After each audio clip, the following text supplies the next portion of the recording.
22년 제2회 건축기사 실기 보건문제 해설입니다.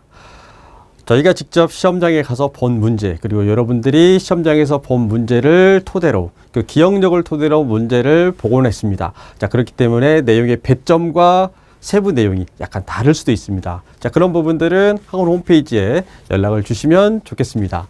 자, 저는 시공 부분 해설을 하도록 하겠습니다. 첫 번째, 기준점에 대한 정의 및 설치, 그리고 주의사항 두 가지를 쓰시오, 이렇게 나와 있습니다. 자, 그러면 우리가 현장에서 기준점이 어떻게 되는지 살펴보도록 하겠습니다. 먼저, 자, 도로가 있겠죠. 자, 이렇게 도로가 있고, 거기에 이제 보도가 있고, 자, 이 부분을 우리가 도로를 기준점으로 해서 각각의 수준점들이 있습니다. 기준점들이. 자, 그리고 현장에서 이렇게 울타리를 치죠. 그리고 현장 내부 바닥이 있겠고. 자, 우리 흙막일에서 내려가죠. 그리고 터파길에서 바닥이 나오고, 최종적으로 이제 건물이 계속해서 올라가는데, 자, 이때 바깥쪽에 있는 이 보통 도로 이 수준점, 이 기준점을 토대로 해서 우리 현장의 높이를 정합니다. 자, 그럼 우리 현장에도 움직이지 않은 곳이 있어야 되겠죠. 자, 그 부분에다가 높이를 지정을 해서, 자, 높이 기준이기 때문에 이 높이가 현장 그대로 여기 오겠죠. 그럼 현장에서 우리가 어떻게 가냐면요. 네, 여기 이 부분에서 레벨을 봅니다. 자, 스타프를 통해서 여기 보면 레벨을 보고 그대로 이 지점에 맞게끔 여기다도 스타프를 놓고 있습니다. 그러면 여기 지금 이 레벨과, 자, 순차적으로 여기 지금 이 레벨과 여기 이 레벨이 확인이 되겠죠. 자, 그래서 건축물의 높이의 기준이 되는 점이 바로 기준점, 벤치마크가 되겠고요. 자, 높이의 기준을 정합니다. 그렇기 때문에 이동의 염려가 없어야 됩니다. 그래서 2개소 이상 설치를 하게 되어 있습니다. 자, 지면에서 0.5에서 1m를 하는 이유는 장마철 비가 오거나 그러면 훼손이 될 수 있기 때문에 그 부분을 바닥에서 쪄서 보통 현장에서는 이제 콘크리트를 쳐 놓는다든가 해서 훼손이 되지 않게끔 공사에 지장이 또 없는 곳, 현장에서 지게차라든가 페이로더가 지나가면서 훼손될 수 있는 곳을 피해서 갑니다. 그래서 현장에서 보통 파일 말뚝, 기성 콘크리트 파일 말뚝을 이렇게 박잖아요. 그러면 이 박는 부분에다가 추가적으로 내부에다가 더 하나 해놓습니다. 보통. 그래서 이동의 염려가 없는 곳. 물론 지하층 공사가 다 완료되면 의미가 없겠죠. 하지만 나중에 도로 포장 기준선이 필요하기 때문에 될 수 있으면 이동의 염려가 없는 곳에 설치한다. 자, 두 번째 문제는 흙의 삼상도입니다. 왼쪽은 우리가 볼륨 오브 보이드에서 이 최적을 말하죠. 부피, 최적. 자, 오른쪽은 웨이트죠. 자, 무게, 중량을 말합니다. 자, 그러면 이 세 가지 간극비, 함수비, 포화도인데 간극의 비율이다라고 하면, 자, 여기 V, 볼륨 오브 보이드. 자, 그래서 전체 흙 속에 공기와 물이 차지하는 부피입니다. 부피.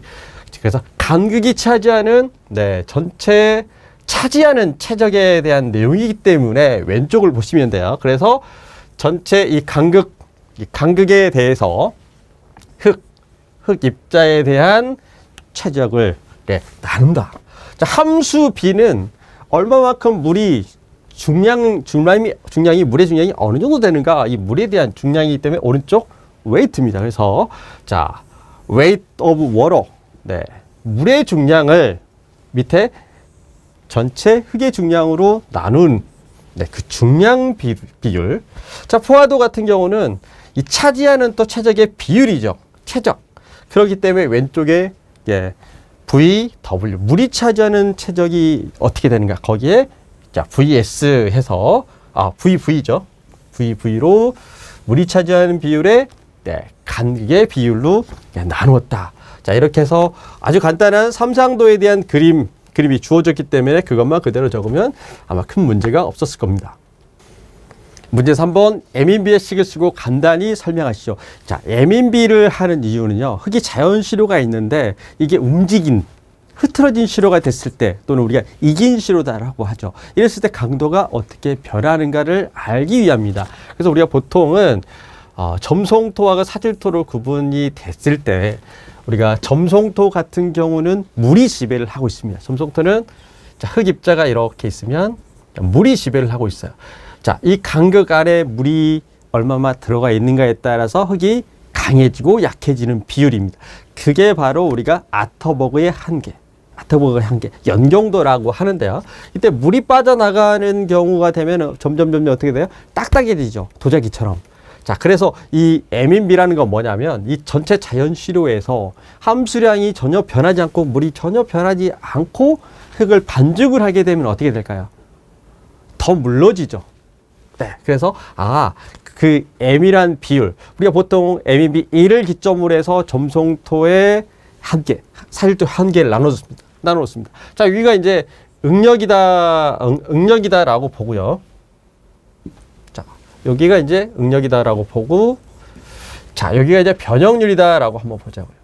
그러면 흙에 압력을 가해서 쭉 비례하듯이 압력의 힘에 비해서 변형이 증가가 되죠. 그런데 어느 정도 응력이 더 가해지면 이제 변형이 파괴가 되겠죠. 흙이 파괴가 됩니다.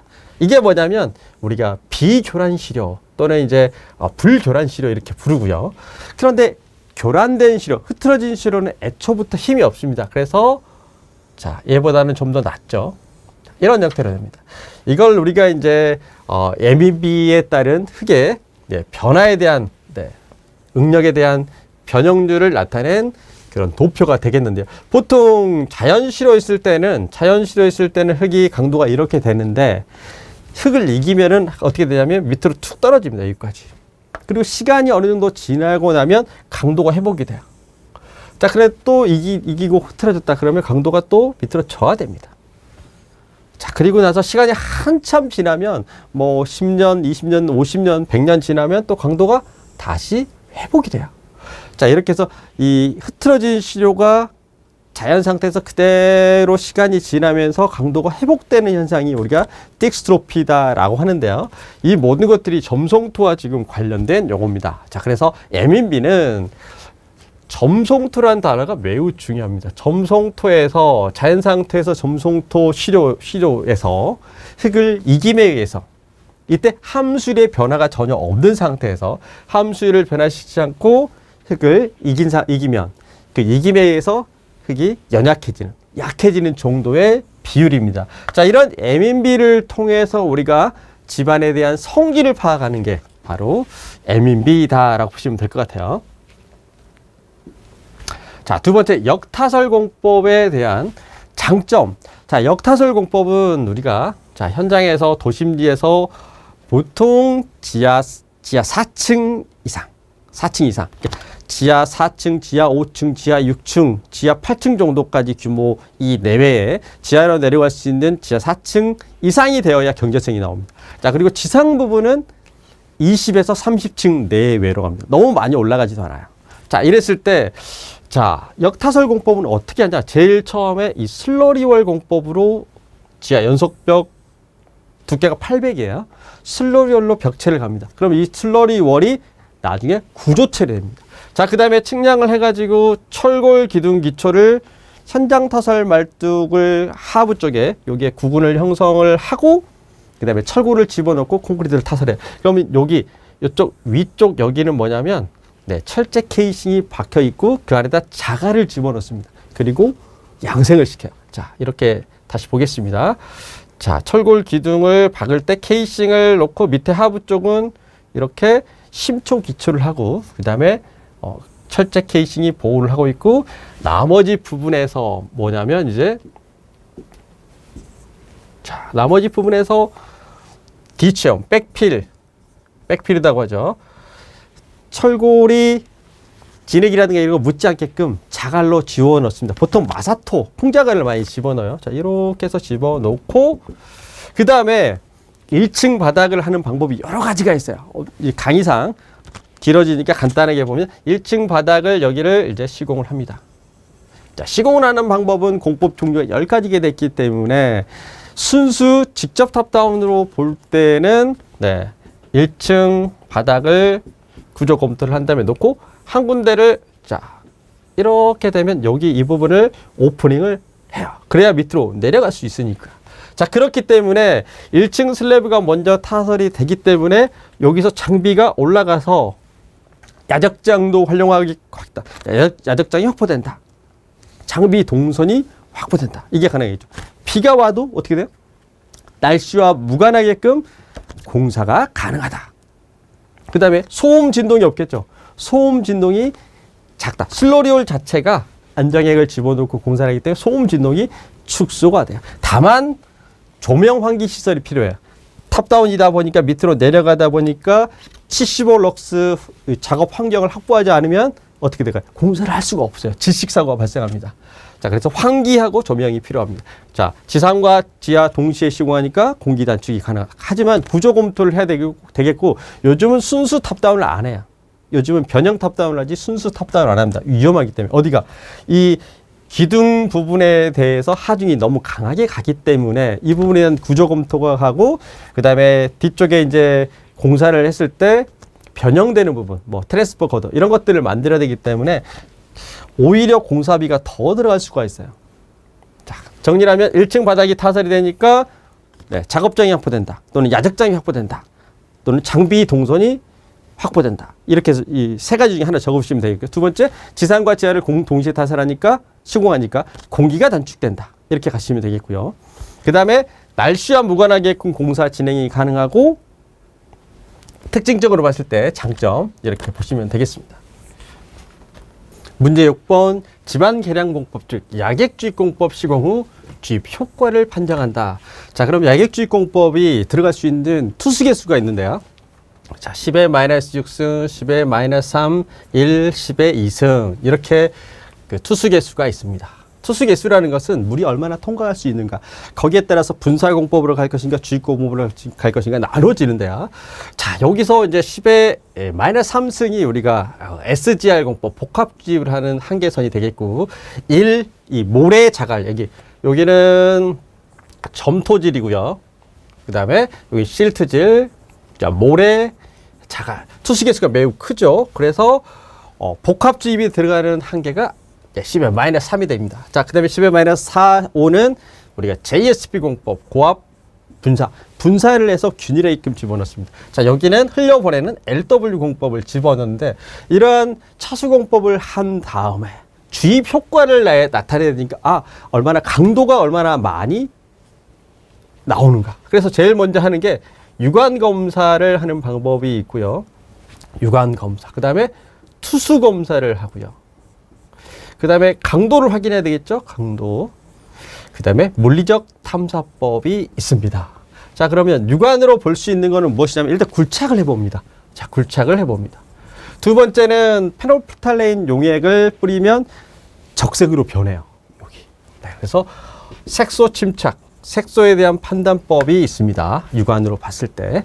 그 다음에 투수는 현장 변투수 시험이 있겠고, 그 다음에 실내 변투수 시험이 있어요. 현장에서 하는 방법이 있고 시료를 그대로 가져와서 하는 실내 시험이 있을 수가 있습니다. 자, 우리가 이걸 이제 여러분들이 헷갈리는 부분 원위치 시험이다라고 적으면 되느냐 안 되느냐 이거죠. 원위치. 원위치라는 거는 현장에 직접 가서 한다는 시험이에요.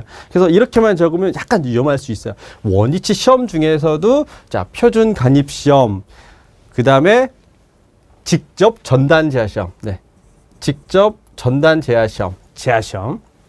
자, 그 다음에 저기 나와 있는 엔치를 하는 표준 관입시험이 있습니다. 표준 관입시험.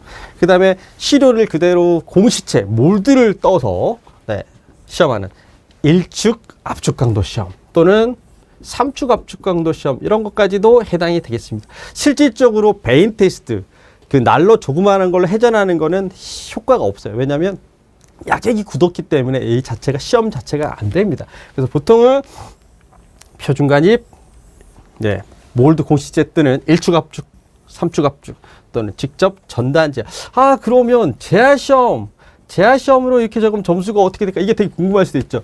이건 제가 어떻게 하기가 힘들어요. 말뚝제라고 적으면 약간 점수가 조금 애매모호한데 이것도 그래도 틀리다고 말할 수는 없을 것 같아요. 그래서 원위치 시험 안에 들어가는 것들 네, 될 수 있으면 정적 관입시험보다는 동적 관입시험 위주로 적어주는 게 좋아요. 움직이고 때리는 거. 자, 이렇게 해서, 네.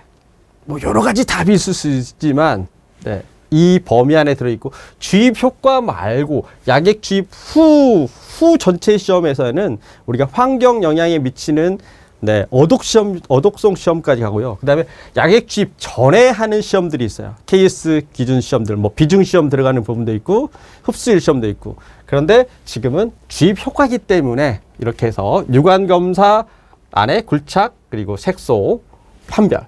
투수 시험이 현장 투수 시험, 실내 투수 시험, 강도의 직접 전단 표준 관입 시험, 1축 압축, 3축 압축 강도 시험, 직접 전단 제어 시험, 그 다음에 물리적 탐사법에 의한 시험. 이렇게 해서 4가지 중에 1가지 또는 세부적인 내용으로 적어도 큰 문제가 없겠습니다. 자, 철근 간격을 일정하게 유지한다. 일정하게 유지한다. 이거는 뭐냐면요. 자, 우리가 구조체가 이렇게 있었을 때, 자, 이 안에 철근이 지금 들어가 있어요. 자, 철근들이 이렇게 들어가 있죠. 자, 여기도 철근이 있다라고 보자고요. 동그라미 좀 잘 안 되죠. 네.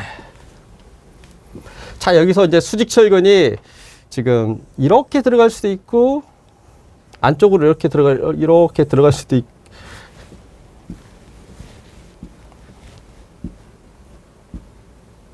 자, 안쪽으로 이렇게 들어갈 수도 있고, 바깥쪽으로 들어갈 수도 있죠. 이게 위치에 따라서.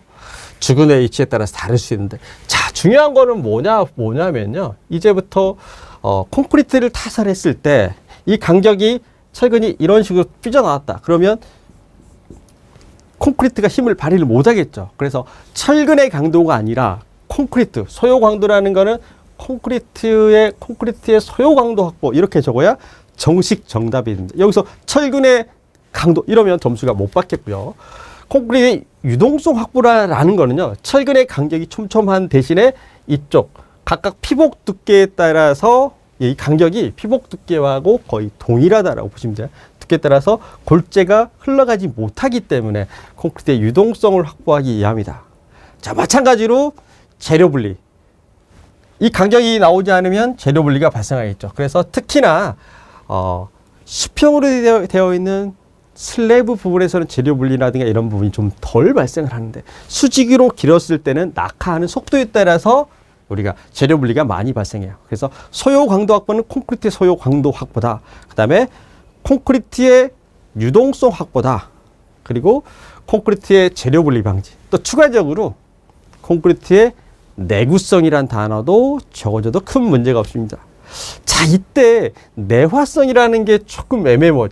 콘크리트의 내화성. 원래 이 내화성이다라는 거는요, 여기에 따른 이 피복 두께에 해당이 됩니다. 그래서 이 부분이 점수가 어떻게 될지 모르겠지만 아마 이 부분은 조금 점수가 못 받을 수도 있어요. 피복 두께에서는 점수를 받을 수 있지만 철근의 간격에서는 이게 점수를 못 받을 가능성도 있다. 자, 문제 8번 다음 용어를 간단히 설명하시죠. 자, 슬라이딩 폼, 자, 와플 폼인데요. 자, 슬라이딩 폼 보겠습니다. 자, 하부가 지금 콘크리트 타설이 되어 있는 부분이고요. 그 다음에 콘크리트를 타설을 해 나가야 되는데, 자, 바깥쪽에 지금 거푸집이 되어 있고, 얘를 타설을 이제 해야 되겠죠.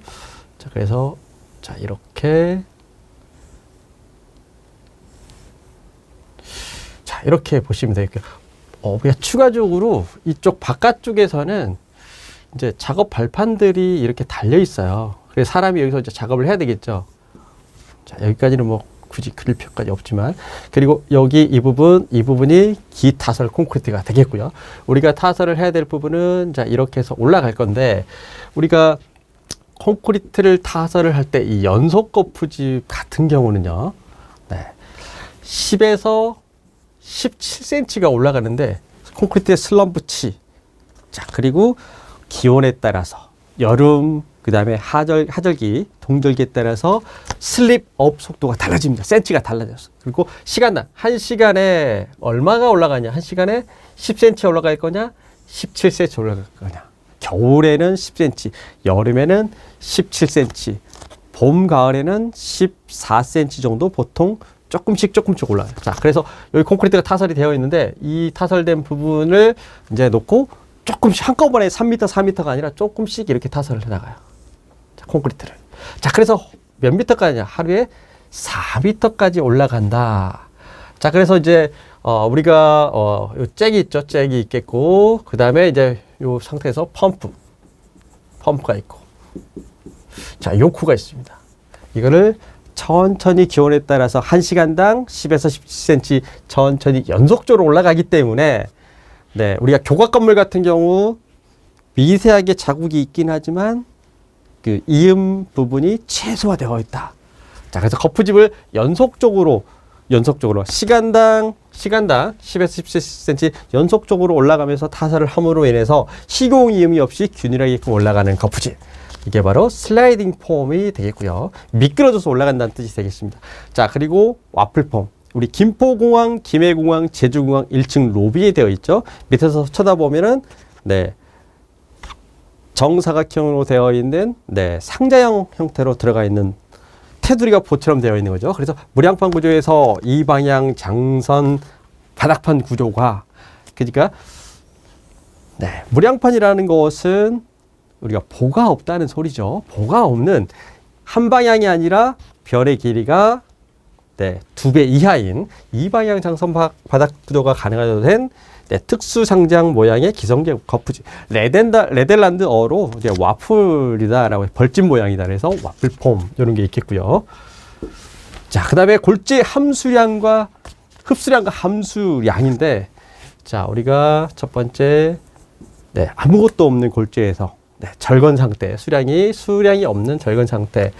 그다음에 이제 내부 쪽에 있는 물과 공기 중에 있는 물이 균형을 이룬 기건 상태가 있겠고요.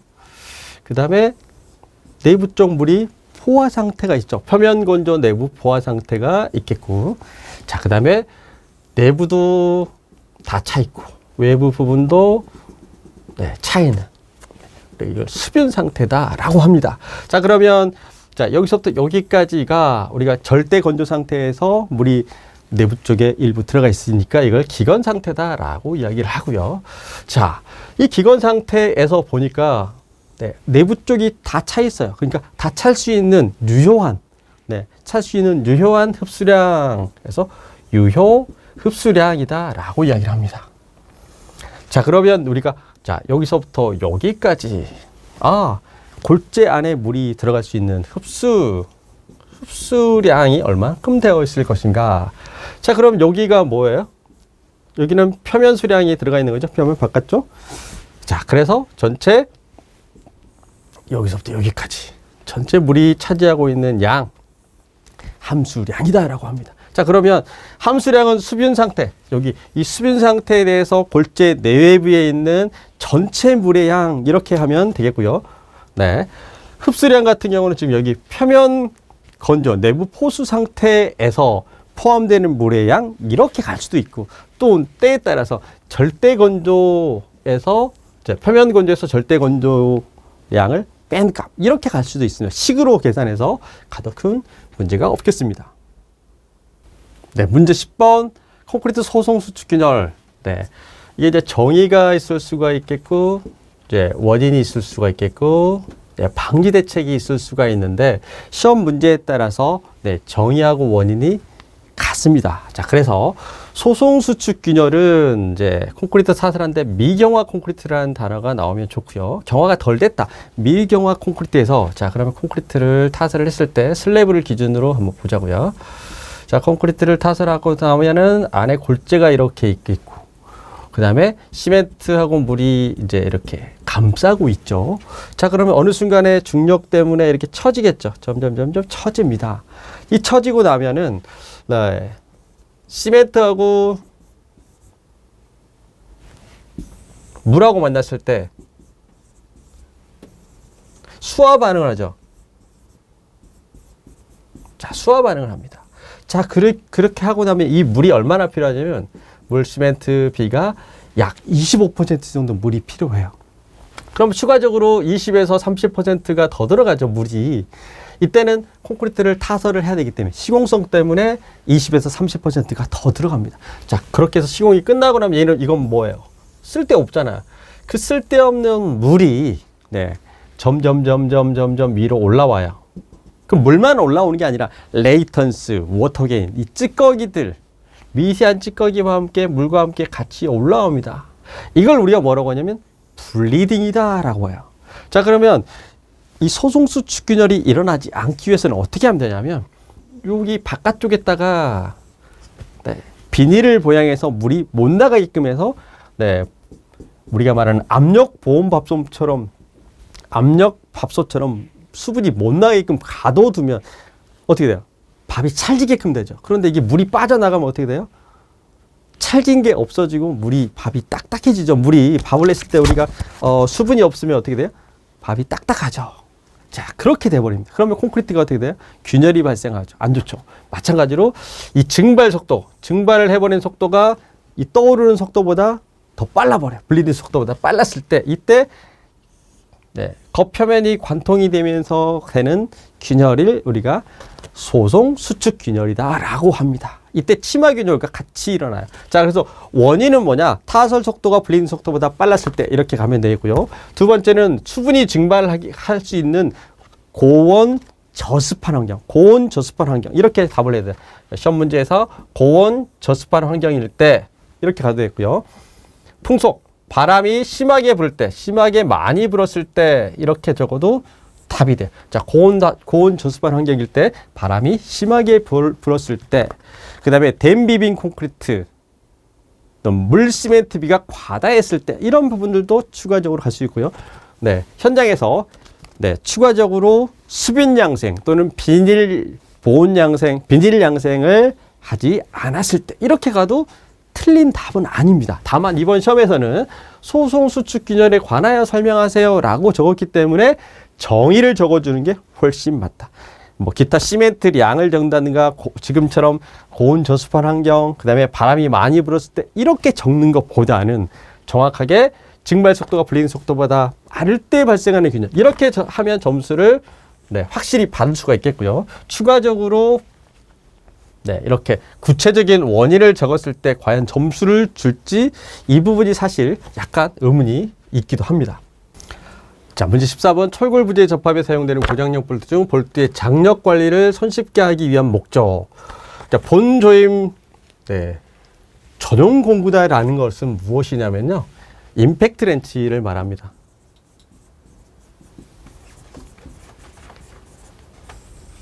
이게 이제 자동으로 돌아가는 거예요.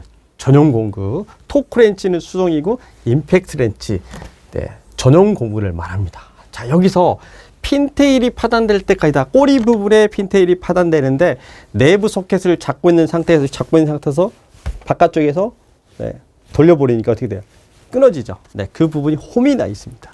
자, TS 볼트, 토크 시어 볼트라는 건요. 토크는 뭐냐면 이 볼트의 회전력, 충력이죠. 회전력에 의해서 무슨 전단이죠. 회전하는 전단 볼트, 볼트 축, 전단 볼트. 그냥 우리말로 어렵죠. 전단 축 또는 축 전단형 볼트 이렇게 하면 어렵기 때문에 그냥 TS형 볼트 여기서 TS형 전단 안 집어넣어도 됩니다. 자, 그럼 간단하게 한번 봐보면요. 자, 부재가 이렇게 있다라고 보고요. 이때 밑에 부분이 이렇게 라운드로 되어 있어요. 실질적으로. 그리고 자, 밑에가 이제 워셔가 달려 있고, 그 다음에 여기에 이제 육각 볼트가 추가적으로 들어가 있겠죠? 너트가 들어가 있습니다. 자, 이때 안쪽 소켓을 이렇게 잡고 있고요. 안쪽을 얘가 잡고 있고, 볼트를 잡아야 되니까 바깥쪽에서 얘가 잡아 있겠죠. 자, 그럼 이제 어떻게 되느냐? 마찬가지로 지금 여기 바깥쪽에 안쪽에 있는 소켓이 이 볼트를 잡고 있어요.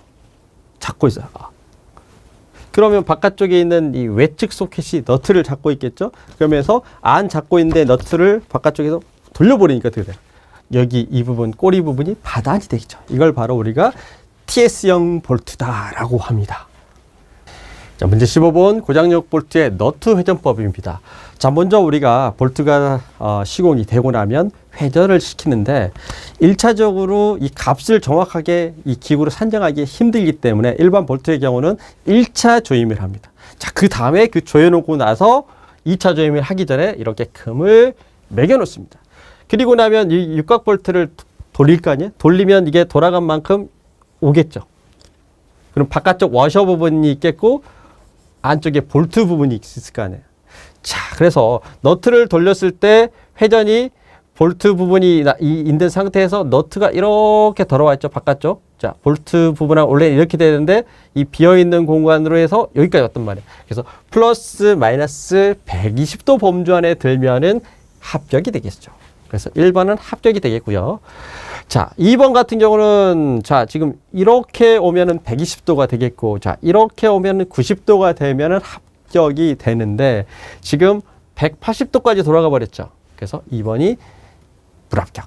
회전이 과다했다. 자, 3번의 경우는 이제 어떻게 될까요? 네. 120도에서 90도 범주에 와야 되는데 89도 정도로 약간 덜 왔죠. 그래서 회전이 부족하다. 다만 회전은 부족한 거는 돌리면 돼요. 회전 과다는 수정이 힘든데 회전 부족은 돌려서 추가적으로 보정을 할 수가 있습니다. 기타 너트하고 와샤가 같이 도는 경우도 불량이다라고 보시면 될 것 같습니다.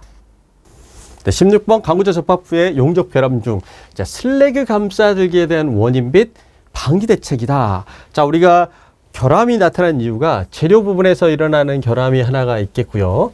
두 번째, 네, 시공, 공법에 관한 부분에서 일어나는 부분이 있어요. 용접 속도라든가 돌림 용접 이런 부분들. 그 다음에 플러스 이제 전기 부분에서 일어나는 부분의 하자가 있겠고, 플러스 기상 부분에서 일어나는 하자. 총 4가지 경우가 있는데요. 자, 이때 슬래그 감싸들기다라는 것은요. 자, 모재가 이렇게 있었을 때 용접을 해서 이렇게 용접을 해야 되는데 첫 번째는 위빙이라고 하죠. 위빙. 네.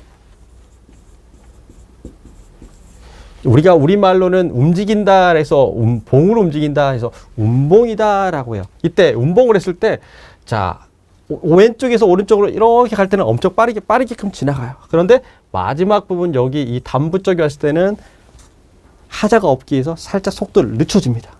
그리고 멈췄다가 다시 넘어갈 때 빨리 가고 마지막 조금 남았을 때 다시 멈춰주고. 자, 위빙이 네, 왼쪽 오른쪽 이렇게 갔을 때 한꺼번에 빨리 가는 게 아니라 빨리 갔다가 다시 흔들어주면서 이렇게 권투 경기가 똑같아요. 이렇게 가서 가는 경우 위빙 또는 운봉이 속도가 적정 운봉과 단부에서는 천천히 속도를 줄여줍니다. 이랬을 때 하자가 안 생기는데 그 운봉이 좋지 않았을 때 하자가 많이 생깁니다. 그래서 용착 금속이 급격히 냉각하는 경우 이제 기상과 관련되는 부분도 있겠고요. 자, 지금 운봉 작업이 좋지 않다. 자, 이거는 운봉 속도를 말한 거고 단부에 대한 내용이 되겠습니다. 자, 그 다음에 청소를 하는 여기서 여러분들 청소 당연히 중요하겠죠. 청소를 하지 않은 경우. 그리고 개선 각도가 좋지 않은 경우도 해당이 되겠습니다. 자, 그래서 이게 대책은 반대로 가면 돼요. 예를 들면 운봉의 적정 속도를 유지한다 이렇게 쓰면 되게 쉬워요. 운봉이 좋지 않으니까 운봉의 적정 속도를 유지시킨다. 용착 금속이 급속히 냉각하니까 네, 용착 금속이 급속히 냉각하지 못하도록 미리 보양 조치를 해둔다. 이렇게 가도 큰 문제가 없다는 거예요. 청소, 네, 사전에 바탕면 청소를 한다. 브러쉬로 제거를 한다. 자, 반대로 적으면 큰 문제가 없었던 문제입니다. 그리고 전류가 무엇보다 중요해요. 전류 공급을 일정하게 한다. 자, 다음 용어에 대한 네, 설명. 스캘럽과 엔드탭인데 마찬가지 용접이죠. 스캘럽 부분 같은 경우는 자, 이렇게 부재가 상하로 되어 있을 때 또는 좌우로 되어 있을 때 못따기 부채꼴 모양의 못따기라는데 여기 EMV를 용접을 했을 때 이 단부 부분에 항상 결함이 발생을 해요. 그래서 그 부분에 재용접된 부의 결함을 방지하기 위해서 부채꼴 모양의 못따기랍니다. 그래서 용접선이 교차되어 재용접된 부위에 열 영향을 최소화하기 위해서 그 부분에 부채꼴 모양의 못따기를 한 거. 자, 그리고 엔드탭 부분 같은 경우는요. 엔드탭은 처음과 끝이라는 게 중요하겠죠? 처음과 끝이라는 게 네, 중요합니다. 그러면 자, 보겠습니다.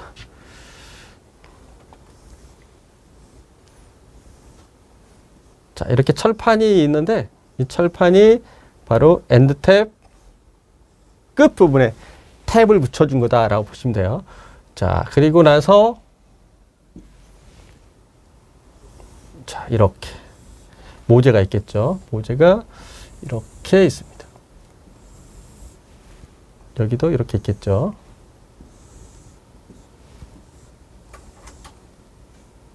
뒤쪽에도 이제 자, 이렇게 우리가 개선된 부분이 이렇게 됩니다. 뒤에도 강판이 이렇게 붙여져 있겠죠. 자, 그럼 자, 이 부분을 한번 보도록 하겠습니다.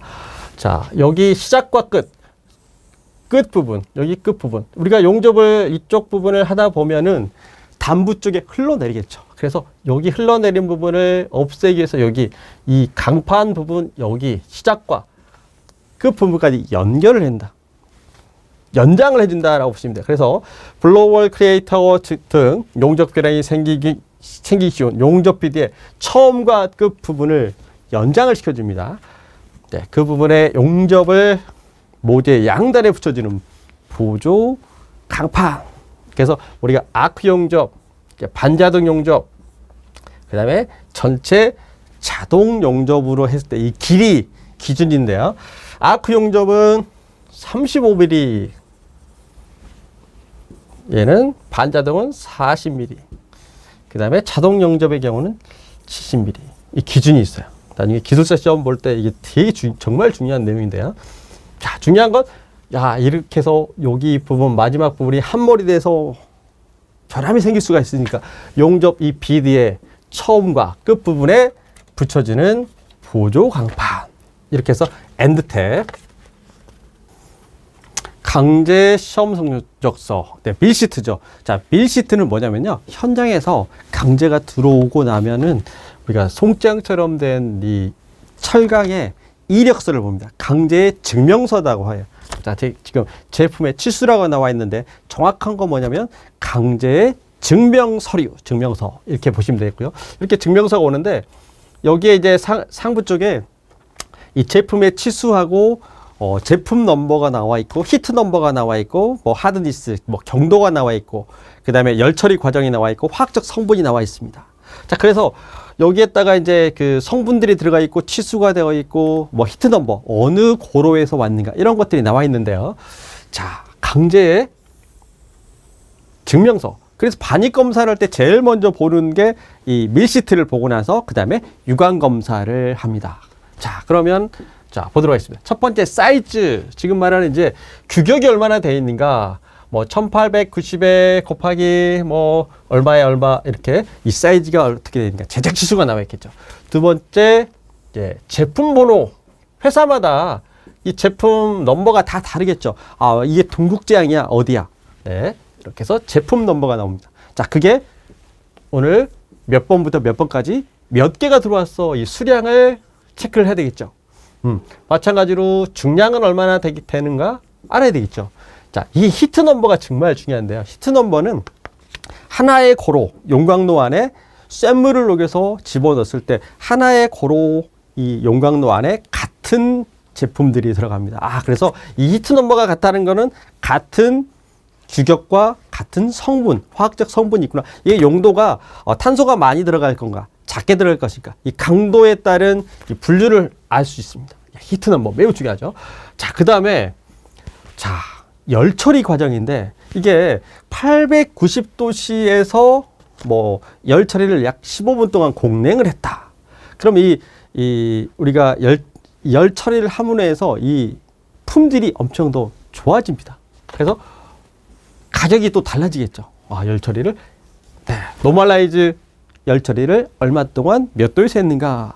우리 뭐 우유를 보면은 저온살균 나오죠. 그 비싸잖아요. 이게 마찬가지라 보시면 돼요. 그런 것처럼 열 처리에 대한 내용. 자, 텐실 테스트, 인장 강도 테스트인데 이때 자, 항복 강도도 확인할 수가 있고 항복 강도. 그다음에 네, 마찬가지로 인장 강도도 확인할 수가 있겠고. 자, 그다음에 이제 우리 연신율도 네, 확인할 수가 있죠. 자, 이렇게 해서 항복 강도, 인장 강도, 연신율을 확인할 수 있겠다. 임팩트 테스트는 뭐냐면요.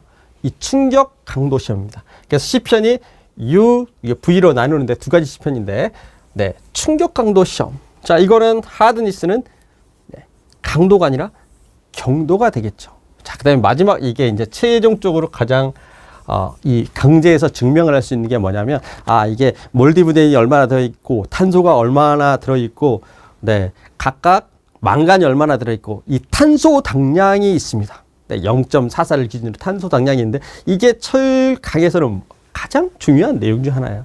이게 어떤 용도로 사용되는가, 그걸 나타내는 네, 화학적 성분에 대한 지표들이 나와 있는 겁니다. 그래서 총 10가지가 나와 있다. 이 중에서 가장 쉬운 게 제품 지수 이렇게 적을 수도 있어요. 기사 시험에서는. 물론 이제 기술사 시험에서는 이거 형태를 다 암기를 해서 적어야 됩니다. 하지만 기사 실기에서는 그냥 간단하게 네, 제품 지수 이렇게 적어도 되고요. 그 다음에 또는 항복 강도 좀 많이 적었을 거예요. 또는 인장 강도. 네, 이렇게 해서 적어주시면 큰 문제가 없겠습니다. 네, 문제 20번 조적조 세로 기준 틀의 위치다라고 했죠. 자, 그러면 우리가 네, 조적을 시공을 하려다 보니까 자, 정면에서 보면 뭐 이런 식으로 조적을 이제 쌓아 나가겠죠. 그리고 이제 여기 부분에 이렇게 인방, 하인방, 상인방이 있을 거고요. 뭐 추가적으로 뭐 건물이 이어졌다라고 보면 이런 식으로 벽돌을 시공을 하겠죠. 자, 이때 이 세로 기준 틀이라는 거죠. 세로 기준 틀. 네, 기준 틀. 여기서 낳겠죠. 그럼 이 간격들이 나오겠죠. 자, 그리고 각각 올라가는 이 단수, 쌓기 단수가 표시되게 되겠고, 계급부에 대한 네, 위치도 파악이 되겠죠. 네, 계급부의 위치, 그 다음에 전체 건물의 간격, 높이 기준으로 쌓기 단수가 표시되겠고, 정확한 인방의 위치, 창문의 이 사이즈를 확인할 수 있겠습니다. 그래서 건물의 모서리 부분에 시공을 한다. 그래서 그림으로 이해를 하시면 간단하게 되겠죠. 자, 천연건조 이 차이점이 무엇인가? 이거 보시면요. 자, 이렇게 바닥이 있으면 바닥을 당연히 건조하려면 바닥을 띄워야 되겠죠. 그리고 나서 이렇게 바닥을 정리를 합니다. 자, 그럼 이제 하나씩 이제 네, 잔적을 하는데, 자, 이렇게 해서 이제 수분이 네, 바람을 통해서 통과하기 위해서 이렇게 적재를 해 놓는 겁니다. 자, 이렇게 되고, 자, 그럼 위쪽 시설 같은 경우는 직사광선이 없어야 돼요. 차광막을 설치를 하고, 자, 그 다음에 이제 비가 들치면 안 되기 때문에 자, 이렇게 설치를 해 놓겠죠. 자, 그래서 직사광선이 바로바로 만약에 이렇게 온다, 좀 좋지가 않겠죠. 자, 그래서 시설이 아주 간단해요. 시설이 아주 간단해요. 그러니까 투자비가 작게 들죠. 원가가 절감이 됩니다. 다만 여름철에 장마 때 한다든가 이런 걸 피해야 돼요.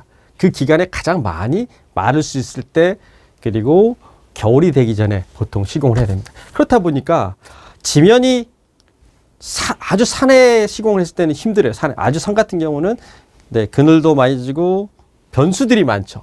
그래서 자연 건조를 하기 위해서, 천연 건조를 하기 위해서는 주변의 조건이 일단 야적지가 넓어야 되고 이런 부분들이 있습니다. 그래서 장점이다 보니까 균일하게끔 시공이 된다.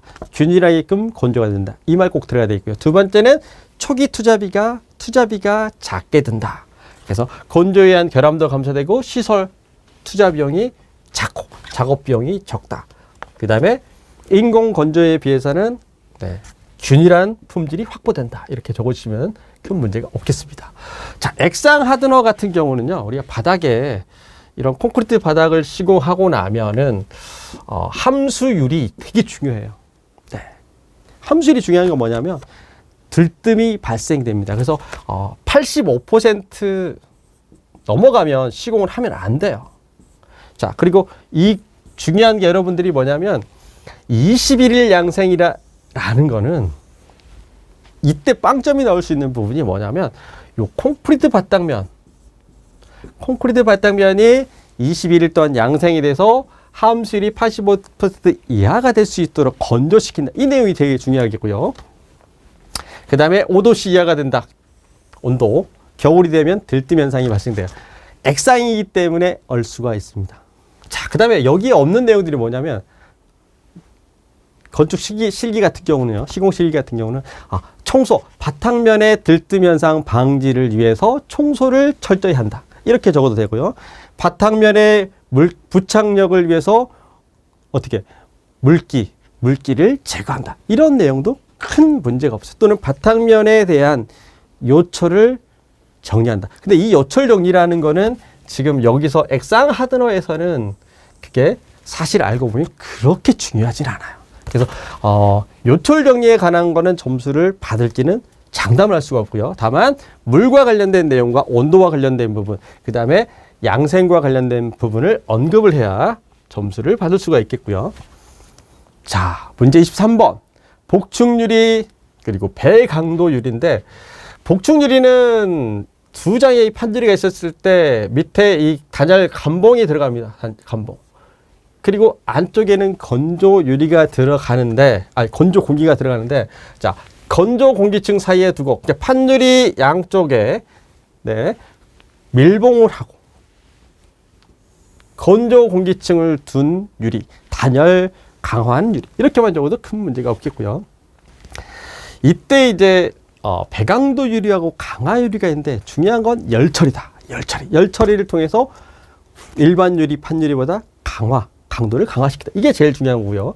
연화점 정도로 가열하느냐, 연화점 이하로 가열하느냐. 이 상태가 매우 중요한 내용이 되겠고요. 배강도 유리는 우리가 다른 말로 일반적으로 반강화 유리다라고 보통 이야기를 해요. 그래서 구체적인 24메가파스칼 그리고 2배에서 3배 정도 강도를 갖는다. 이것보다 더 중요한 거는 무엇이냐면 가열 후 선행한다. 그리고 압축 응력을 갖는다. 이 내용이 들어가면 확실한 점수가 나오는데 시험장에서 이게 좀 생각이 안 났을 수도 있어요. 그러면 어떻게 적지? 일반 유리보다 2배에서 3배 정도 강도를 높인 유리, 이렇게 적어도 아마 점수는 받을 수 있을 거예요. 큰 문제는 없을 것 같습니다. 자, 여기까지 이제 시공 문제에 대한 내용이었고요. 전체적으로 난이도는 그렇게 높지 않았습니다. 다만 야객주의 공법만 처음 보는 문제가 출제가 됐을 거고요. 전반적으로 불안한 부분 요소가 내가 표현을 어떻게 조금 엉뚱한 말을 적었던 부분에서 부분 점수를 받느냐 받지 않느냐, 여기에 따라서 점수 차이가 많이 발생할 것 같고요. 여러분들의 합격을 진심으로 기원합니다.